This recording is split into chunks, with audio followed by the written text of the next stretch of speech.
ठाणे शहराला पाणी पुरवठा करणाऱ्या पिसे बंधारा येथून टेमघर जलशुद्धीकरण केंद्राकडे पाणी वाहून आणणारी 1000 मिलीमीटर व्यासाची जलवाहिनी कल्याण फाटा येथील महानगर गॅसच्या कामामुळे गुरुवारी 11 डिसेंबर रोजी दुपारी दुसऱ्या ठिकाणी पुन्हा नादुरुस्त झाली आहे. पाणी पुरवठा विभागामार्फत जलवाहिनीच्या दुरुस्तीचे काम तातडीने सुरू करण्यात आले आहे.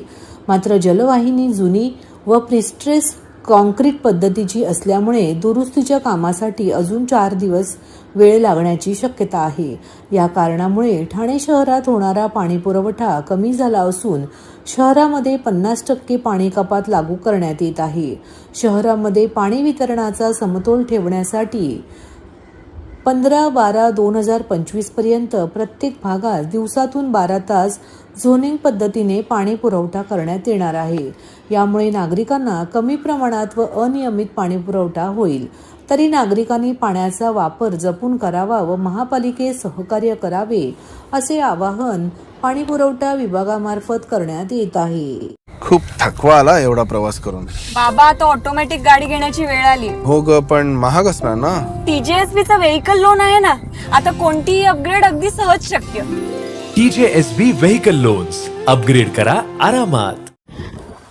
मनसे नेते अविनाश जाधव यांनी ठाण्यातील सरकारी रुग्णालयात रुग्णांना भेडसावत असलेल्या गंभीर गैरव्यवहारावर तीव्र टीका केली आहे. झाडांच्या विषयासंदर्भात भेट देताना त्यांच्या लक्षात आले की उपचारासाठी आलेल्या काही रुग्णांना डॉक्टरांकडून अशा औषधांची चिठ्ठी दिली जाते जी रुग्णालयात उपलब्धच नाहीत. मात्र तीच औषधे रुग्णालयाबाहेरील मेडिकलमध्ये सहज उपलब्ध असतात. अविनाश जाधव म्हणाले, डॉक्टरांकडे पर्यायी औषधे उपलब्ध असताना रुग्णांना 1,500 ते 2,000 रुपयांची महागडी औषधे बाहेरून विकत घ्यायला का लावली जातात? डॉक्टर आणि मेडिकल कंपन्यांमध्ये काही संगनमत आहे का, हा मोठा प्रश्न आहे. नाशिकवरून आलेल्या काही रुग्णांना भेटल्यानंतर हा प्रकार अधिक स्पष्ट झाला. सरकारी रुग्णालयात मोफत मिळायला हवी असलेली औषधे उपलब्ध असूनही बाहेरच्या मेडिकलवरून महागड्या औषधांची खरेदी करण्यास भाग पडणे हा सरळासरळ भ्रष्टाचार असल्याचा आरोप अविनाश जाधव यांनी केला. या प्रकरणात संबंधित डॉक्टरांना तत्काळ निलंबित करण्याची मागणी त्यांनी प्रशासनाकडे केली आहे. संध्याकाळपर्यंत कारवाई झाली नाही तर आम्ही मोठा गदारोळ करू असा इशाराही त्यांनी दिला. रुग्णांच्या आरोग्याबरोबरच त्यांच्या आर्थिक परिस्थितीचा देखील गैरफायदा घेतला जात असल्याने हा प्रकार मोठ्या स्कॅमकडे निर्देश करीत असल्याचे अविनाश जाधव यांनी स्पष्ट केले. मी आता इथे आल्याच्या नंतर मी झाडांच्या विषयात मनोरुग्णालयाला भेट दिली होती. तर इथे काही पेशंट्स मला भेटले, नाशिकवरून आले होते. विषय असा आहे की डॉक्टरांनी अशी औषधं लिहून देतात जी त्यांच्याकडे अवेलेबलच नाही आहेत आणि ती जी औषधं आहेत ती बरोबर हॉस्पिटलच्या बाहेर असलेल्या मेडिकलमध्ये अवेलेबल आहेत. याचा अर्थ काय होतो? आता त्याच गोष्ट आता ह्या डॉक्टर हॉस्पिटलचे जे हेड आहेत त्यांना मी बोलवलं होतं, तर त्यांनी सांगितलं ना पर्यायी औषधं आमच्याकडे आहेत. मग पर्यायी औषधं जर तुमच्याकडे उपलब्ध आहेत तर लोकांना 1,500-2,000 हजार रुपयाची औषधं बाहेर विकत घ्यायला का लावताय? याच्या मागे काय रॅकेट आहे की डॉक्टर्स आतमध्ये बसलेले सरकारी डॉक्टर्स आणि या ज्या काही मेडिकल कंपन्या आहेत त्यांच्यामध्ये काही संगनमत आहे का? कारण ती औषधं बरोबर इथे मिळत नाही पण बाहेर हॉस्पिटलच्या बाहेर असलेल्या मेडिकलमध्ये मिळतात. सो मला असं वाटतं की गरीब जनतेची फसवणूक आहे. सरकारकडे असलेल्या उपलब्ध असलेली औषधं ही लिहून न देता मेडिकलमधनं कशी काय विकत घेता येतील या प्रकारची एक स्कॅम या सरकारी हॉस्पिटलमध्ये चाललाय की काय असा प्रश्न आमच्या समोर पडलेला आहे. मी तात्काळ जो कोणी डॉक्टर आहे त्याला सस्पेंड करण्याची विनंती केलेली आहे. आज संध्याकाळपर्यंत तसं झालं नाही तर याचा मात्र गदारोळ आम्ही नक्की करू, एवढं नक्की. योग्य स्टॉक आला नाही तर पुढचं पाऊल देखील मला स्टॉक आहे, औषधं आहेत, पर्यायी औषधं पण आहेत, पण ही लोक अशी औषधं लिहून देतात जी सरकारी हॉस्पिटलमध्ये अवेलेबलच नाही आहेत. ती बरोबर बाहेर गेल्यावर मेडिकलमध्ये अवेलेबल होतात. सो याचा अर्थ हा भ्रष्टाचारच आहे ना. रुग्णांच्या जीवनाशी खेळ सुरू आहे. रुग्णांच्या जीवनांची खेळतातच, त्याच्याबरोबर त्यांच्या आर्थिक परिस्थितीशी पण खेळतात. जी औषधं फुकट मिळाली पाहिजे त्या औषधांसाठी ही लोक जवळजवळ 2,500-3,000 हजार रुपये दर महिन्याला खर्च करतात. सो याचा अर्थ आहे हा आता इथे आम्हाला 3-4 पेशंट मिळाले, असे अनेक पेशंट रोज येत असतील. म्हणजे हा खूप मोठा स्कॅम आहे आणि हा मी तुम्हाला खात्रीने सांगतो की सर्व सरकारी हॉस्पिटलच्या बाहेर हा अशा प्रकारचा स्कॅम कंपनी आणि डॉक्टर्स मिळून करत असतील. नागरिकांना आवाहन करण्यात येत आहे की सध्या डासांमार्फत पसरणाऱ्या डेंग्यू या आजाराचा प्रसार रोखण्यासाठी प्रत्येकाने पुढील प्रमाणे कार्यवाही करावी. डेंग्यू आजार एडिस इजिप्ती हा डास चावल्याने होतो. या डासांची पैदास साचलेल्या किंवा साचवलेल्या स्वच्छ पाण्यामध्ये होते. 8 दिवसांपेक्षा जास्त दिवस पाणी उघडे व साचून राहिल्यास त्यात डास अंडी घालतात. अंड्यांच्या अळ्या तयार होऊन पुढे डास तयार होतात. यासाठी आपल्या घरातील पाणी साठे उदाहरणार्थ बॅरल्स, पिंपे, टाक्या, हौद, रांजणे इत्यादी दर आठवड्याला रिकामे करून घासून पुसून कोरडे करून पुन्हा भरावे. 1 दिवस कोरडा दिवस म्हणून पाळावा. पाणी साठ्यांना घट्ट झाकणे बसवावीत किंवा जुनी साडी, चादर, धोतर यांनी बांधून झाकून ठेवावीत, म्हणजे डास त्यात जाऊन अंडी घालणार नाहीत. घराच्या गच्चीवर, आजूबाजूला, अंगणात कोठेही पाणी साचू देऊ नये. भंगार सामान उघड्यावर टाकू नये. उदाहरणार्थ टायर्स, प्लास्टिक सामान, कुंड्या, टाकाऊ वस्तू इत्यादी. अशा सामानात पावसाचे पाणी साठून त्यात डेंग्यूच्या डासांची पैदास होते. घरातील कूलर्स, फ्रीजच्या पाठीमागील ट्रे हे देखील वेळोवेळी कोरडे करावेत. लक्षात ठेवा, नुसत्या फवारणीने डास घनता कमी होत नाही, तर त्यासाठी डास पैदास ठिकाणे नष्ट करणे ही आपल्या सर्वांची जबाबदारी आहे. कोणताही ताप अंगावर न काढता जवळच्या शासकीय रुग्णालयात मोफत औषधोपचार घ्या. अशा प्रकारे नागरिकांनी सहकार्य केल्यास डेंग्यूचा प्रसार रोखणे सहज शक्य आहे. हिवाळ्यात हवेचा गुणवत्ता निर्देशांक खालावला जातो. त्याला अनेक कारणं आहेत. महत्त्वाचे म्हणजे आज राज्यात सर्वत्र विकास कामं होत आहेत. त्याचा काही प्रमाणात परिणाम हा हवेच्या गुणवत्ता निर्देशकावरही होतो. ही वास्तवता आहे, पण ते नियंत्रणात आहे. नियंत्रणाच्या बाहेर ते जाऊ देणार नाही, अशी ग्वाही महाराष्ट्र प्रदूषण नियंत्रण मंडळाचे अध्यक्ष सिद्धेश कदम यांनी गुरुवारी ठाण्यात पत्रकारांशी बोलताना दिली. महाराष्ट्र प्रदूषण नियंत्रण मंडळाचे अध्यक्ष सिद्धेश कदम यांनी ठाणे पूर्व कोपरी येथील सामुदायिक सांडपाणी जलशुद्धीकरण यंत्रणेला गुरुवारी भेट दिली. या भेटीनंतर त्यांनी पत्रकारांशी संवाद साधला. यावेळी त्यांनी महापालिकेच्या जलशुद्धीकरण प्रकल्पाबाबत समाधान व्यक्त केले. मात्र आज ठाणे शहर वाढत आहे, त्याचा विस्तार होत आहे. त्यानुसार या जलशुद्धीकरण प्रकल्पात वाढ होण्याची आवश्यकता असल्याचे मत कदम यांनी व्यक्त केले. तसेच ठाणे शहरातील हवेचा गुणवत्ता निर्देशांक उत्तम राखण्यासाठी ठाणे महापालिका सक्षमपणे काम करत आहे. त्यांच्याकडे उत्तम अशी यंत्रणा कार्यरत आहे. विशेष म्हणजे महापालिकेच्या मार्फत हवेच्या प्रदूषणास जे कारणीभूत ठरतात त्यांच्यावर कारवाई देखील केली जात असल्याबद्दल त्यांनी समाधान व्यक्त केले. तसेच ठाणे शहरात विविध ठिकठिकाणी मोठ्या प्रमाणात वृक्षतोड होत आहे. याबाबत पत्रकारांनी सिद्धेश कदम यांच्याकडे विचारणा केली असता जर कुठेही नियमबाह्य वृक्षतोड होत असेल तर ते चुकीचे आहे, त्यावर कारवाई करण्यात यावी. विशेष म्हणजे हिवाळ्यात हवेचा गुणवत्ता निर्देशांक खालवला जातो.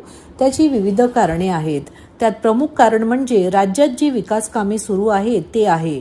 पण हा गुणवत्ता निर्देशांक अधिक खालवणार, नियंत्रणाबाहेर जाणार नाही याची दक्षता महाराष्ट्र प्रदूषण नियंत्रण मंडळातर्फे घेतली जाईल, अशी ग्वाही सिद्धेश कदम यांनी दिली. सर्वप्रथम मागच्या महिन्यामध्ये ठाणे महानगरपालिकेमध्ये आयुक्तांसोबत एक बैठक झालेली. त्या बैठकीच्या अनुषंगाने आज ठाण्यामध्ये त्यांचं सिरियस ट्रीटमेंट प्लांट आहे, STP प्लांट 120 ml, तिथे एक धावती भेट दिलेली आहे. प्रामुख्याने आज फक्त ठाण्यामध्येच नाही तर मुंबईमध्ये सुद्धा माझ्या व्हिजिट झाल्या. प्रमुख विषय होता जो AQI संदर्भात, पण त्याच अनुषंगाने आता पुढची व्हिजिट सुद्धा आहे. पण आज इथे STP प्लांट पाहिल्यानंतर एक चांगला इथे STP प्लांट रन होत आहे ते आपण पाहिलं. आपण सगळ्यांनी पाहिलं की आपण लाईव्ह मासे त्या पाण्यात ट्रीट केल्यानंतर आपण त्याच्यामध्ये पाहिले. त्याचबरोबर पाणी टर्शरी ट्रीट करून म्हणजे फायनल ट्रीटमेंट करून ते शुद्ध पाणी तयार इथे होत आहे. म्हणून खरोखरच ठाणे महानगरपालिकेचं मी अभिनंदन करेन. पण नक्कीच ह्याच्यामध्ये अजून वाढीव करण्याची गरज आहे. ठाणे शहर वाढतंय, जसं मुंबई शहर वाढतंय, तसं ठाणेही पूर्ण शहर जिल्हाही वाढतोय. म्हणून अजून याच्यामध्ये आपण काही इम्प्रूव्हमेंट करू शकतो इन टर्म्स ऑफ कपॅसिटी. त्या अनुषंगाने आम्ही त्यांना रेकमेंड केलेलं आहे. AQI संदर्भात मी सगळ्या माध्यमांना एकच विनंती करेन की आपण कुठलीही बातमी करताना, कुठलीही न्यूज करताना आपण ठाणे महानगरपालिका असो किंवा मग MPCB असो, एकदा आमच्याशी शहानिशा करा. बऱ्याच वेळेला काय होतं की आपण कुठली तरी कुठून डेटा आणता आम्हाला माहित नाही, पण जो अधिकृत डेटा आहे, जो CPCB सेंट्रल पोल्युशन बोर्डच्या माध्यमातून जो डेटा पूर्ण देशामध्ये जो डेटा येतो तोच डेटा व्हॅलिड आहे. आणि जर त्या डेटामध्ये जर कुठेही आढळलं की AQI लेवल म्हणजे एअर क्वालिटी इंडेक्स पूर्ण राज्याचा, ठाण्याचा किंवा मुंबईचा कुठेही वाढलेलं दिसलं तर ठाणे महानगरपालिका असो किंवा मुंबई महानगरपालिका असो हे सक्षम आहेत त्यांच्या स्तरावर कारवाई करण्यासाठी. आणि नक्कीच ठाणे महानगरपालिका म्हणून त्यांचे आयुक्त राव सर आणि त्यांचे सगळे पदाधिकारी, सगळे अधिकारी वर्ग हे ती एअर क्वालिटी इंडेक्स आपला एवढा खराब नाही झाला पाहिजे आणि तो कंट्रोलमध्ये राहिला पाहिजे, त्या अनुषंगाने ते काम करतात.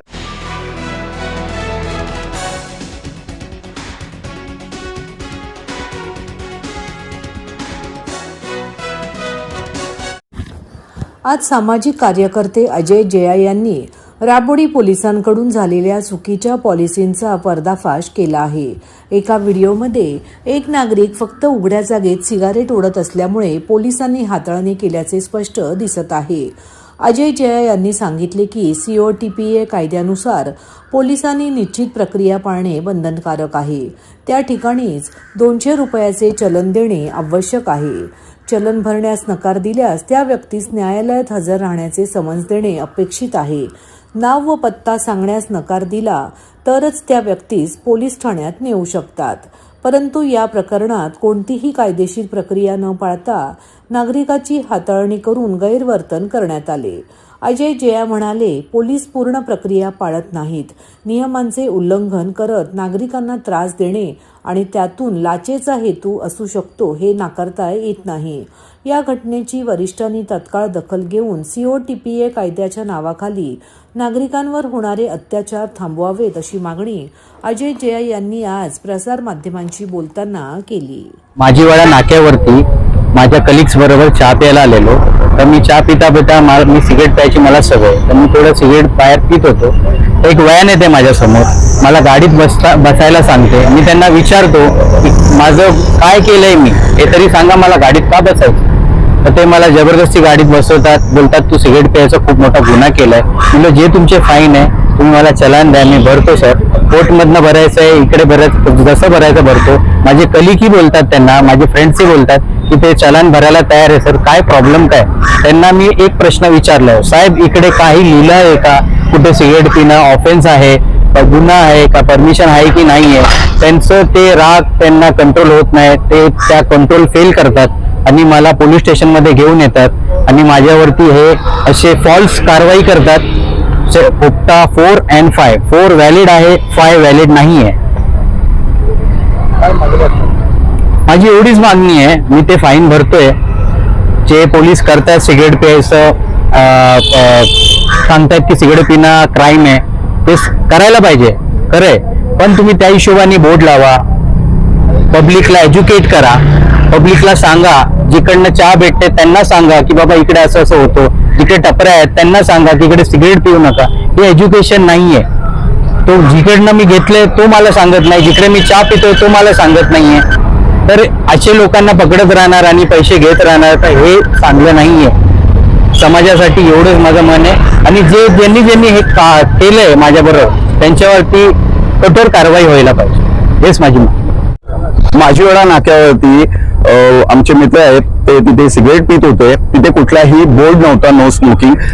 पोलीस आलेत, राबोडी पोलीस व्हॅन घेऊन आलेत. आल्यानंतर त्यांनी त्यांना सांगितलं व्हॅन मध्ये बसायला. यांनी विचारलं की बाबा काय झालंय, कशामुळे तुम्ही मला व्हॅन मध्ये बसवताय म्हणून. तर त्यांनी बळजबरीने त्यांना धक्काबुक्की करून व्हॅन मध्ये घेऊन आलेत आणि पोलीस स्टेशन मध्ये आणल्यानंतर आम्ही त्यांना विचारलं तर त्यांनी समजपत्र दिलं. याच्यामध्ये सेक्शन 4 आणि सेक्शन 5 त्यांनी लावलेले आहेत. सेक्शन 4 अंतर्गत नो स्मोकिंग आहे, पण सेक्शन 5 जे आहे ते ऍडव्हर्टायझिंग आहे. हे कुठलीही ऍडव्हर्टायझिंग करत नव्हते, म्हणजे चुकीचं सेक्शन लावून त्यांना दिलेलं आहे. पण समजा कोणी जागेवर सिगरेट पित असेल तर गाईडलाईन्स दिलेले आहेत, त्या गाईडलाईन्स प्रमाणे त्या ठिकाणीच पोलिसांनी चलान दिलं पाहिजे. आणि समजा ते 200 रुपये भरायला नकार देत असतील तर त्यांचं नाव आणि नंबर घेऊन समजपत्र त्या ठिकाणी द्यायला पाहिजे. तसं न करता बळजबरीने त्यांना इथे घेऊन यायचं, धमकवणं हे चुकीचं आहे. आणि याचं इंटेन्शन पोलिसांचं काय आहे की लोकांना घाबरायचं आहे किंवा त्याच्यामध्ये त्यांचं इंटेन्शन काहीतरी पैसे उकळायचं आहे हे आम्हाला आता दिसून येत आहे. म्हणून आम्ही आज विविध तक्रार दिलेली आहे आणि पुढे पण आम्ही जे पोलिसांनी यांच्यावरती धक्काबुक्की केलेली आहे त्यांना आम्ही पोलीस कंप्लेंट अथॉरिटीमध्ये आम्ही त्यांच्या विरोधात जाणार आहे.